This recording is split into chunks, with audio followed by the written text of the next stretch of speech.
Great. Well, welcome everyone. I'm happy to see a big turnout for this. My name is Devin Savage. I'm the Dean of Libraries at the Illinois Institute of Technology in Chicago, and I'm also the chair of the ACRL Academic Libraries Trends and Statistics Survey Editorial Board. And my fellow colleagues on that board here, Laura Rose Taylor and Janine Kuntz, are also here to help us talk about ACRL's new benchmark tool.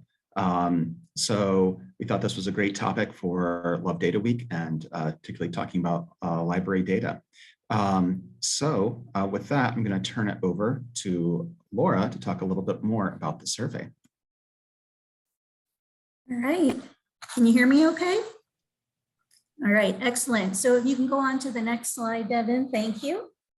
So for starters, what is the ACRL survey? So as Devin mentioned, it's put on by our editorial board, and it is the largest survey of its kind, and it provides the most comprehensive picture of academic libraries' budgeting, staffing, instructional activities, services, collections, and much more. And you can see on the slide here some of the kinds of assessment activities that academic libraries can undertake with the data: benchmarking, tracking of trends, and so on. And of course, demonstrating value. And in addition, somebody who completes the ACRL survey is also positioned to complete the IPEDS survey for academic libraries, as well as fulfill other institutional reporting requirements. So that's just a top level overview. Let's go on to the next slide.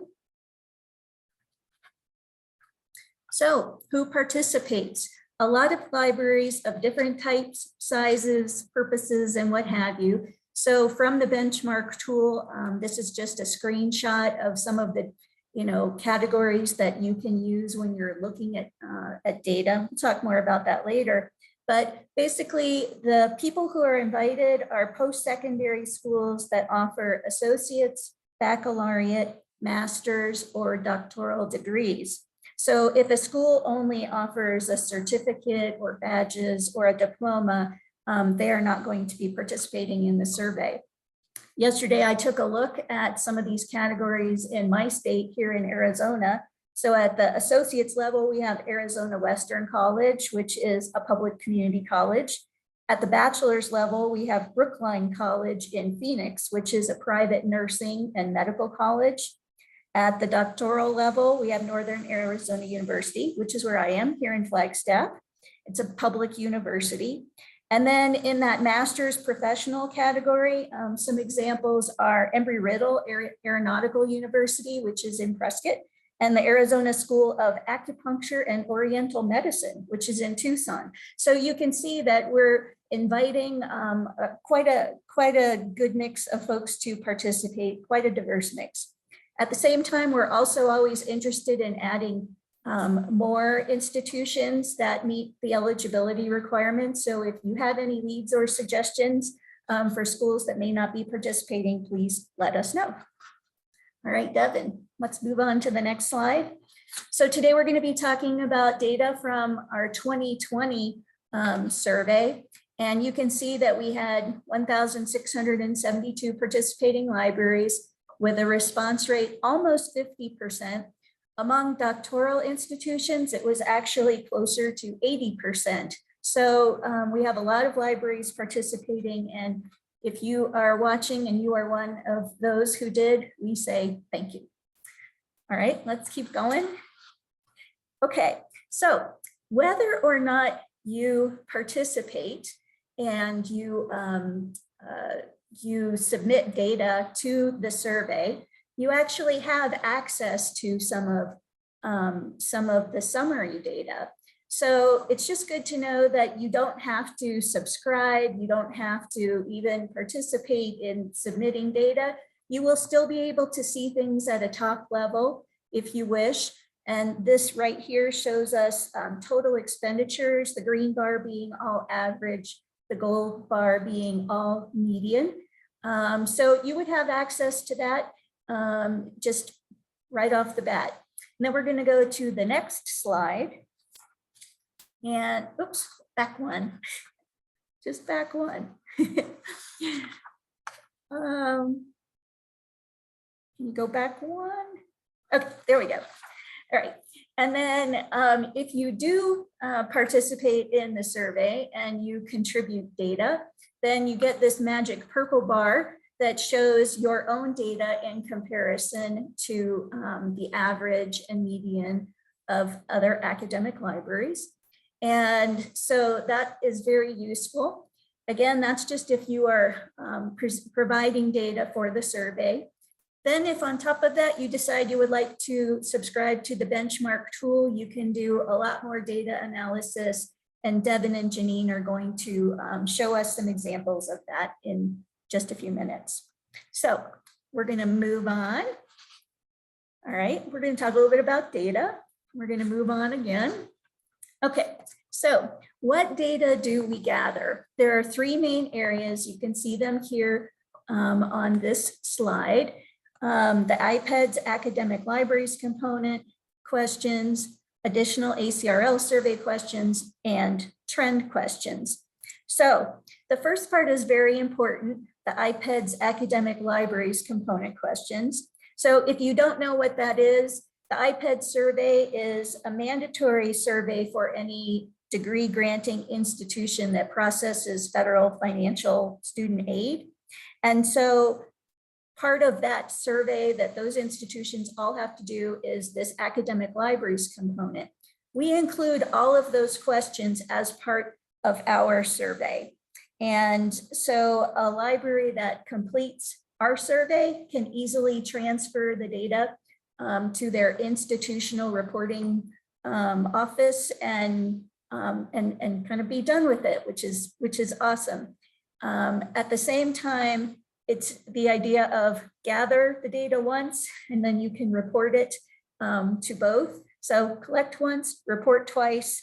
We're all about efficiency because there are always a lot of needs to report data. Then beyond that, ACRL asks additional questions, things like presentations, gate counts. Those are things that are not asked by the IPED survey, but we want to know. And then every year we have a section of trends questions. And we're going to go to the next slide. I'll give you a sense of what those look like. All right, thank you, Devin. So while most of our survey questions are the same every year, the trends section gives us the opportunity to get additional data on a topic. So every year the survey board gets together, we look at trends and we look at feedback we've gotten from the survey. We reach out to other ACRL committees and the board, and we determine which trend we're going to ask questions about. And one thing about the trends questions is that they're designed to have a very low burden of response, meaning they should be pretty easy for somebody to answer without having to go out and do additional data collection and so on. So you can see the trends topics there. We'll talk a little bit more about last year's in just a little bit. Let's go on, Devin, please. So for our 2020 survey, the editorial board did make a few adjustments to the survey. We updated our instructions to align with new IPEDS definitions.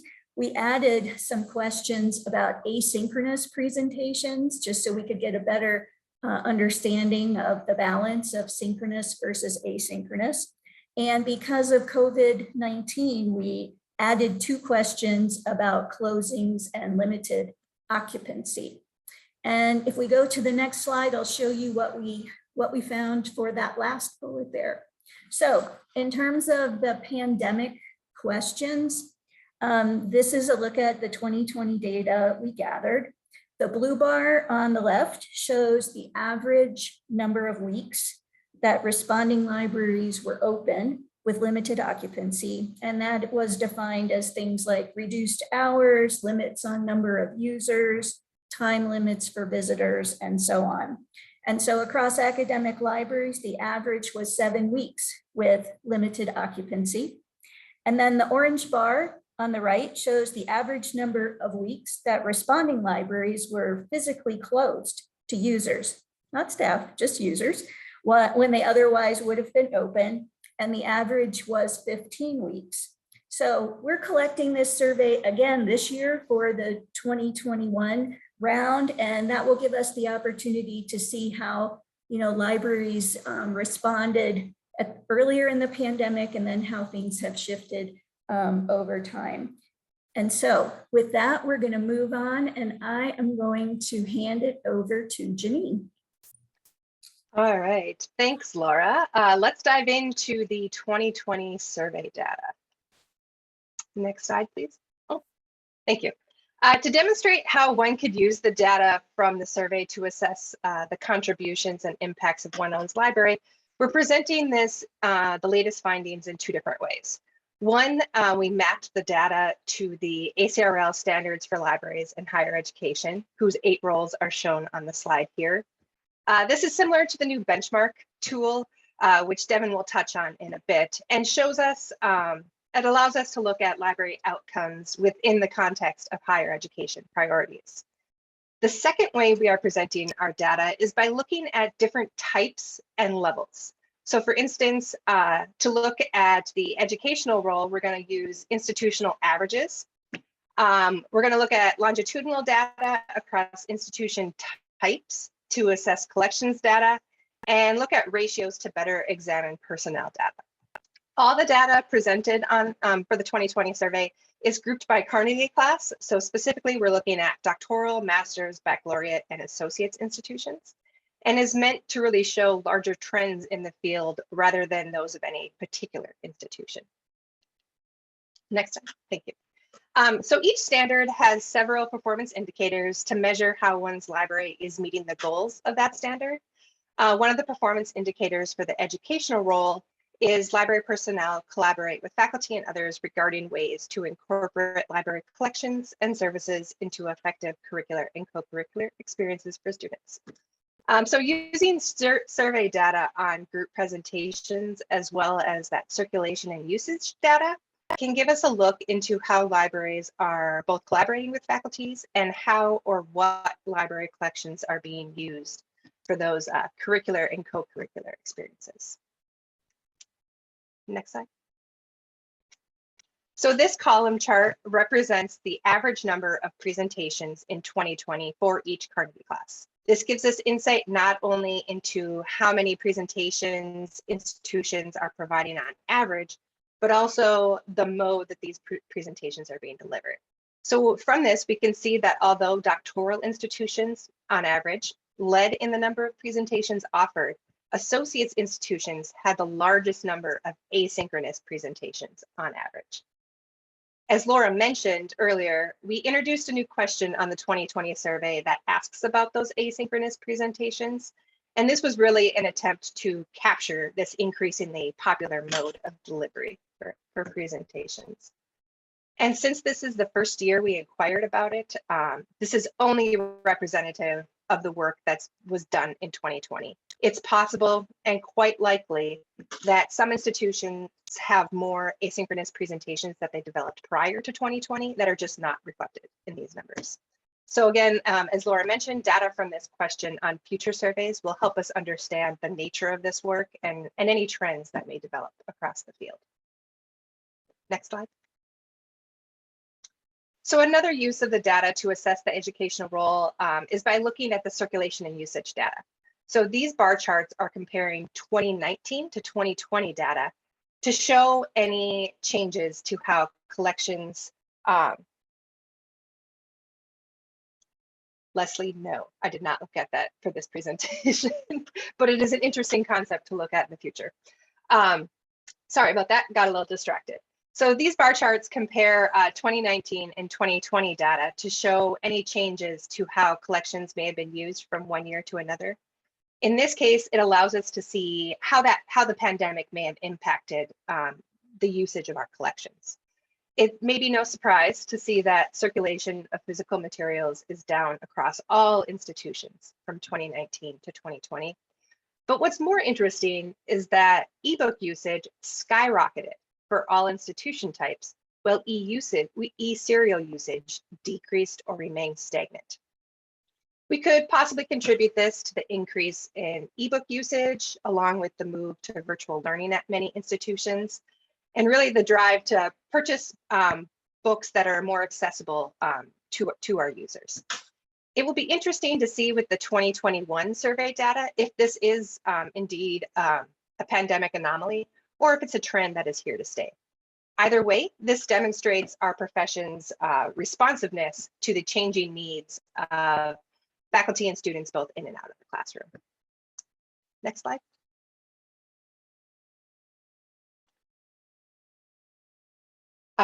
So performance indicator 5.3 of the collection standard addresses whether the library builds and ensures access to unique materials, including digital collections. To assess our field's performance in this, we can look at the size and usage of academic libraries' digital repositories. Next slide. So these bar charts represent data on the average repository holdings and usage across all Carnegie classes, comparing how they have fluctuated over a 5-year period from 2016 to 2020. So on the left, we have our holdings, on the right, we have usage. The total number of holdings in repositories have steadily increased, with doctoral institutions leading that charge. And in 2020, they alone reported more than 41 million items in their repositories. Not only were these holdings expanded, but they were also heavily used. We can see that there were close to 551 million total uses in 2020, which is an increase of almost 12% from the last year. Which again, keeping in mind that this is, with everything that was going on in 2020, that's pretty significant. And doctoral institutions are the front runner in usage, reporting close to 487 million uses. Over the past 5 years, usage has somewhat remained consistent, showing that the work that we are all putting into developing and expanding these digital and unique collections is supporting our user needs, and they are being used. Next slide. All right, so to measure the personnel standard, we can use FTE data to assess how the field is meeting performance indicator 8.1. And this one evaluates whether a library personnel is sufficient in quantity to meet diverse teaching and research needs of faculty and students. Determining this can be a bit difficult because it begs the question, what is meant by sufficient? We interpreted this to mean, are the number of library personnel keeping up with the enrollment at our institutions? So we're going to take a look at this data in 2 ways. Next slide. So this table uses the 2020 survey data to calculate the ratio of the average full-time student FTE to the average total number of staff FTE for each Carnegie class. It's a bit of a mouthful. To give you a little bit insight into this, the total number of staff FTE, this represents all those who work in a library. So including librarians, other professional staff, non-professional staff, and student workers, but it doesn't include maintenance or facilities staff. So from the table, we can see that on average over the 5-year period from 2016 to 2020, the number of student FTE per staff member FTE fluctuates over the past 5 years for the most part, but shows that for baccalaureate and doctoral institutions, the number of students per library staff are steadily increasing. There's a number of things that could be, a number of factors that could be at play here. So let's take a look at this data in a slightly different way. Next slide. So on that previous slide, we looked at the average ratios for institutions. By contrast, this combo chart displays the sum of all institutions organized by Carnegie class and is representative of how these numbers have changed over the 5-year period from 2016 to 2020. So thinking about the ratio data that we looked at on the last slide, let's take a closer look at what is happening with doctoral institutions. In the previous slide, we saw that the average number of student FTE per library staff FTE have steadily increased over the past 5-year period. This could be caused by a decrease in the number of staff or a number of other factors. But we see in this chart that while library staffing has largely remained the same over the past 5 years, just a little dip in it, their enrollment at doctoral institutions has increased. This data has the potential to be used as justification for an increase in the number of library staff to sufficiently meet those needs of faculty and students at the at the doctoral institutions. And it provides us some insight into how one's library compares to peers or to the larger Carnegie class in which it resides. Devin's going to talk a little bit more about ways to benchmark and using the benchmark tool to specifically look at your own institution a bit later in this presentation. But now I'm going to turn it over to Laura to talk a bit about the trends questions. Okay, so let's move on to the next question. And I have, I believe, 4 slides to show you of findings from the 2020 survey, the questions that we asked for the trends questions. And the focus for 2020 was EDI, equity, diversity, and inclusion, which is an important strategic priority for ACRL, ALA, and for many of our institutions. So around 27% of the 352 libraries who completed this part of the survey have formal written goals for EDI. And among doctoral institutions, that number is closer to 50%. So for libraries who have written goals, we asked them what types they included. And that's what you can see here on this slide. The top response was goals related to fostering an inclusive climate, followed by ones related to library collections. Third most common response, goals related to accessibility, followed by those related to workplace culture. And then next we had recruiting a diverse workforce, and rounding out the top 6, goals related to library events and or programming. Okay, let's go on to the next slide. So whether or not a library had written goals, we asked all libraries if they would share with us the EDI activities that their library participates in. So we asked, what have you done? And these are the top 6. The top was attend programming and or events related to EDI, followed by support textbook initiatives. Third most common response was support staff participation in professional development for EDI, followed by collect and preserve materials related to underrepresented or marginalized groups. Next up was collect materials related to teaching and or research in EDI. And rounding out the top 6 was conduct periodic review of the library space to ensure accessibility for other abled individuals. So we're very heartened to see the range of EDI activities. And one thing the trends questions do is they allow us to see what others are doing, and also they give us inspiration for things we might want to start up in our own libraries. So let's move on to the next slide. We also asked questions about diversity in terms of hiring and retention. We asked what strategies libraries are using to hire staff from underrepresented groups. Top strategy was posting the position to a diverse range of audiences, followed by including an explicit EDI statement in the position description. Third most common response was offering implicit bias and or cultural competency training to staff, followed by training search committees on best practices for inclusive searches. Next was rewriting position descriptions, and rounding out the top 6 was conducting blind review of resumes and application materials.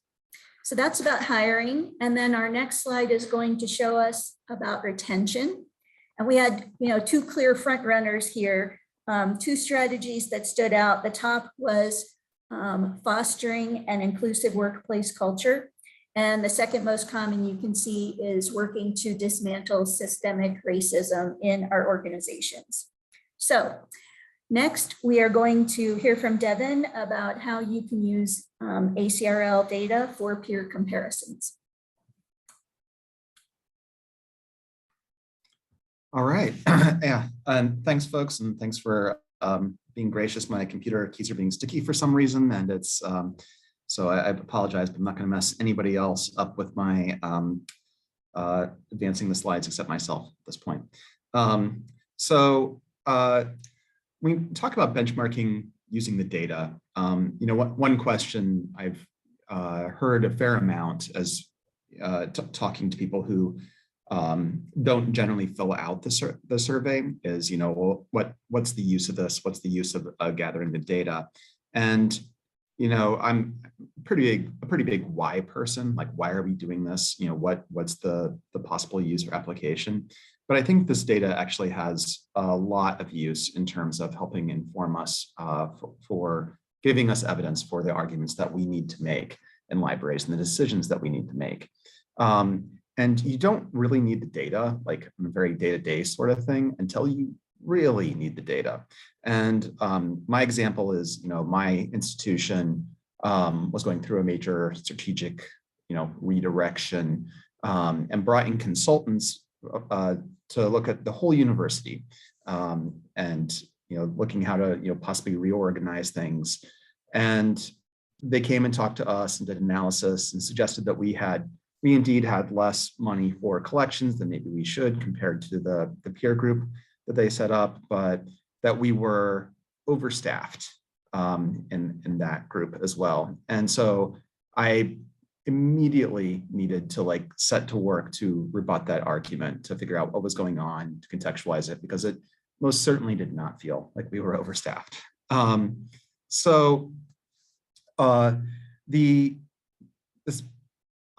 the question was posed earlier. I saw that, can you create your own sort of peer groups? And yeah, you can. That little third tab there, manage peer groups, is very helpful for when you have subscription access. So it's a very quick and easy way to use it. You can create your own peer group, which is really important for me in this example, because I'm at the Illinois Institute of Technology, and institutes of technology do not have the same kind of shape or research support or the same sort of activity that similar private institutions nearby might have. So I really need to look at specifically the Association of Independent Technological Universities, or AITU universities, and create a peer group out of that. And I think besides just the time period that you want, the name, the description, the locations, but also the indicator. And of course, the indicator is just the data entered, all the data that we talked about, expenditures, holding services. But I think one of the things to remember is, we've been doing pretty well and slowly increasing over time the amount of people that respond to this. So it's generally around 50% or a little higher.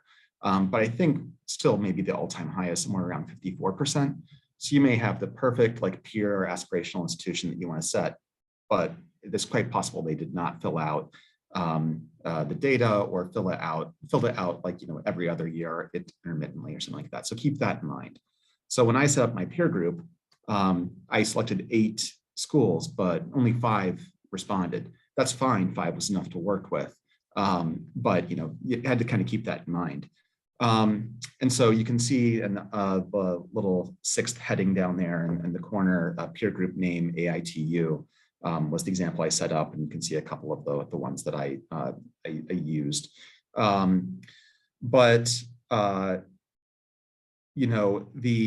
What I found in that investigation, pretty quickly, was that, yeah, we were a little high, not quite 4% high on salary compared to those peers, but we were significantly lower on the materials, on all other sort of support, collections, et cetera.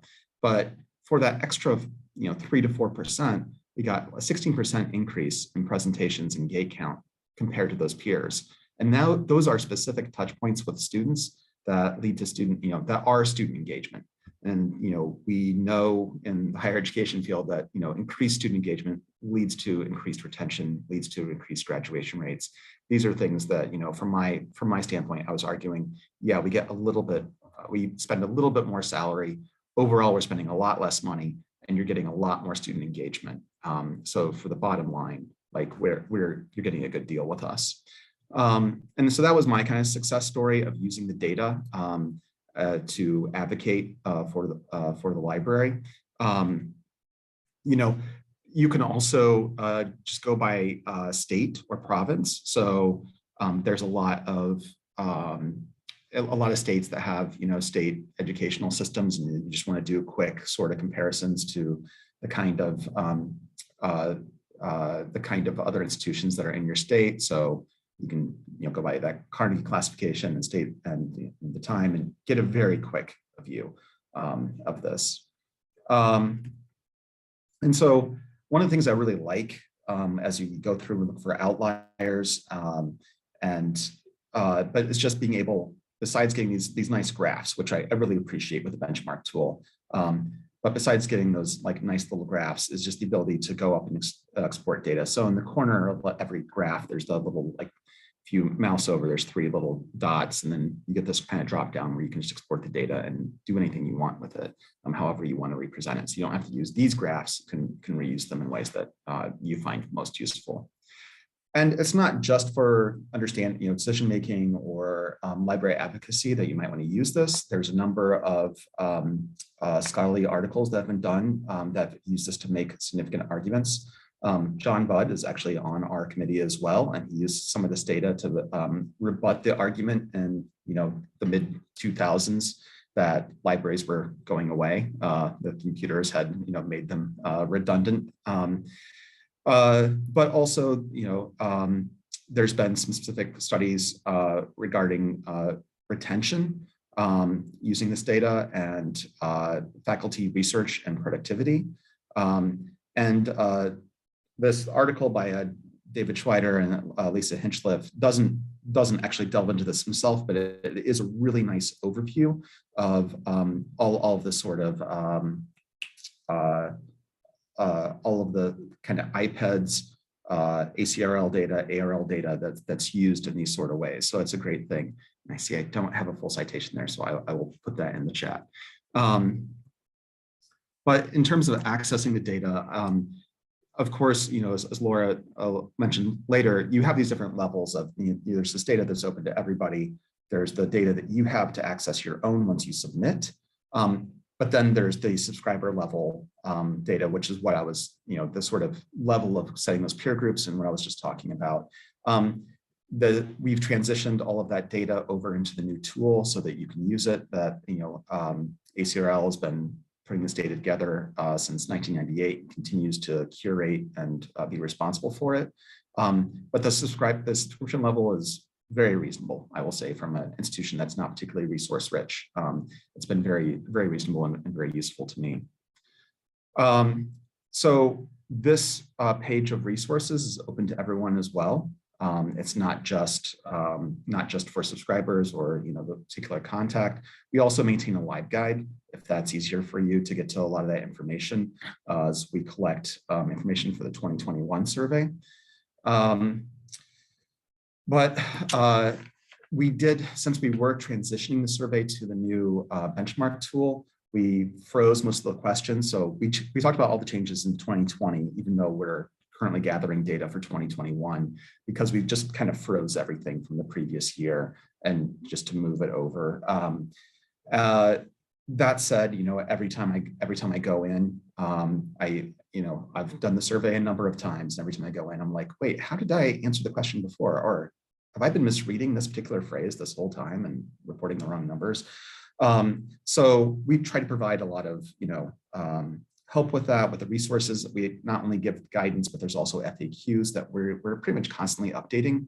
We try not to change the questions or the guidance to, in midstream generally, but the FAQs are pretty much, we try to, if we see something's throwing people, we'll put it in the FAQs kind of as quickly as possible. Again, the parts of this, the reports are grouped by Carnegie class, the number of items when you get a report or you look at something, and the number of items it equals the survey questions themselves. So the way that you fill it out, like that's how we, the reports kind of spit out. The ACRL also publishes a print edition of this every year. And we make the summary available to anyone who responded to the survey within a few months. So that's one of the great things about this, is because if you've tried to look up IPEDS data, for example, you know that doesn't come out for a couple of years. Like, you're always working with somewhat outdated information. And in today's environment, that could be very outdated information. Just to summarize, this is the overview of the tool. I think it's gotten very easy to pull out information. The ACRL is really interested in your feedback. The editorial board is really interested in your feedback and your questions about this. And I'll just say that we've got an email at the end for the ACRL benchmark email, but if you find that you need to correct information from the past for any reason, that's totally possible. You would just contact the ACRL benchmark email. I'm going to put in a quick plug about the editorial board. I'm not going to go through the whole roster because that's available at the ACRL website. But I just want to say, even though the nominations period just closed, we're always looking for librarians from a diverse array of institutions, especially if you're from a smaller institution. We're really interested in hearing from you and working with you. But the other work that we kind of do, besides the refining and reviewing questions and guidance from year to year and creating those trends questions that Laura talked about, I do want to say, in creating those questions or reviewing and refining them, we do have a sort of explicit bias for inaction, because we want to make sure that we continue to compare apples to apples in the future, that we don't change something so much that without cause, that we're changing the data that's collected. But we also identify non-respondents and reach out to them. So if your institution hasn't responded yet, you'll probably hear from us soon. We also try to reach out to certain groups that we don't always get a lot of participation from. But we liaise with appropriate groups, such as IPEDS, of course, because we need to be very aligned with them, the Project Outcome Editorial Board, and the ACRL Publications Coordinating Committee. And then we also provide rapid response assistance. So if you send in an email, just wondering like, hey, I read this question this way, I'm not sure what to do in this case. We have this thing that I don't know if anybody else has asked about. We respond to those. We try to be pretty timely. Sometimes they're very complicated, and it might take us a little time to work through it, but we try to be as timely as possible in those responses. And so some examples of those, a very common one for the past few years has been virtual reference versus reference transactions, which is kind of like this Venn diagram of where virtual reference is online reference transactions plus online research consultations, whereas reference transactions are in-person and online transactions, put together, but not consultations. So since they're not added up, we're totaling two separate things, even though we're counting some of the transactions, twice in a way, just not for the same total. For the electronic usage and circulation, we've moved to counter 5, and that's engendered a lot of questions in terms of the sort of things we get. So for e-journal usage, we suggest to use unique item requests, and ebooks use total item requests in the counter 5 definitions. And asynchronous presentations, we mentioned earlier that we added this. We really wanted to just get a sense of what we saw as a very much escalating sort of area that required additional technology or training and effort. And so there's been a lot of things that have been sort of a little fuzzy on the way as we just started collecting this information about, what is interactivity, or, you're not really capturing, usage full stop. But we're just trying to get a sense of the kind of burden and commitment that our instruction librarians are having to bear, and overall presentations in general. So again, here's the email for benchmark. Please reach out with any and all questions. These are our individual emails. You're welcome to reach out to all of us. And I see we have a number of questions in the chat, so that have risen up. So I want to get a chance to go through those really quickly. before we open up the conversation completely.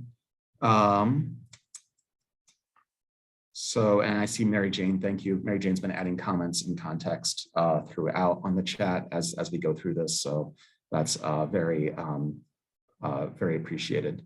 And Devin, can we just take a minute to also recognize Mary Jane Petrowski and Gina Parsons Diamond? They're the ones, you can see them working in the background, but they're the ones who are the real experts with Benchmark, and they know it much more intimately than we do. And we are so lucky to have them as our partners.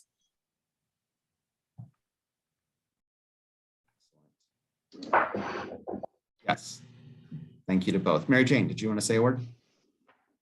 Yeah, I just wanted to thank the Ed Board this year. I think they've done more work than any previous Ed Board we've ever had in the past to help us introduce our new benchmark tool, you know, to the field. And this must be the 4th or 5th presentation I think they've done this year for various groups, and I'm really appreciative. You have no idea how much support and guidance this group works to provide for people that are looking at the instructions and really wanting to get things right. All your questions help us refine and improve the instructions and the instruments. And as I said, Benchmark is a new tool, so we are working with the developer to iron out some things that aren't exactly right. So keep your comments coming, and we will be working with the Ed Board and with you to, you know, improve the access and use of our data.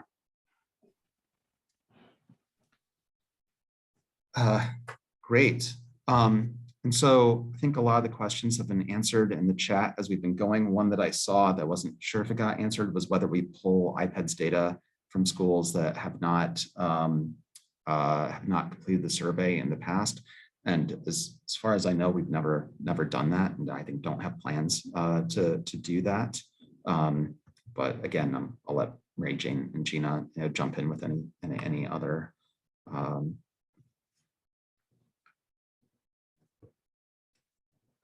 comments on that. And then pricing and conditions, pricing terms and conditions. Gina or Mary Jane, do you have oh yes, learn more about subscribing care. Gina just put that in the chat. Yeah, and so yeah, and again, I will say, you know, it would be great to be able to make the data free. I think the current subscription cost, I do think is very reasonable per institution, and that just it's been an expensive endeavor to take over this. I know for Mary Jane and Gina and working with developers. So you know, this we do need to be able to commit to curating it for some time, but yeah, hopefully someday, you know, everything will be open and free.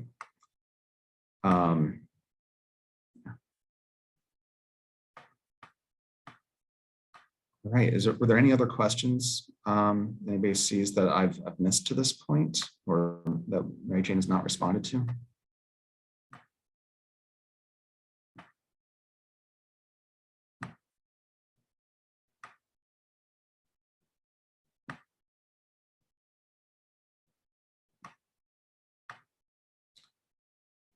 All right. Any other questions or thoughts? Let me just say, you know, we would also love to hear from you if any of you have used the data in some way. If you've used it for decision making, you can comment here, or you could email us, because you know, we want to curate this, but also provide examples for people to use the data or leverage the data for themselves, for their own libraries, for the good of their own institutions.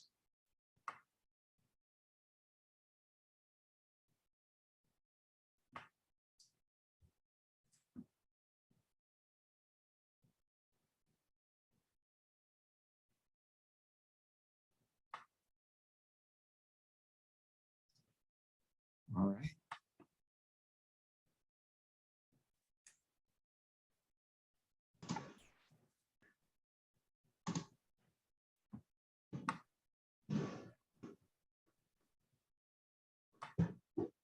Yes, we've got an article coming out. So here's some of the links to direct links to benchmark, to the introduction to benchmark recording, and of course the live guide for survey help. And there's the Jeanette Pierce, our vice chair, and Janine have been working on this CNRL news article to lay out, worked on. This is already published, so you can view the work they've already done in more depth here as well. And we do have an upcoming article as well in CRL News about the 2020 survey findings.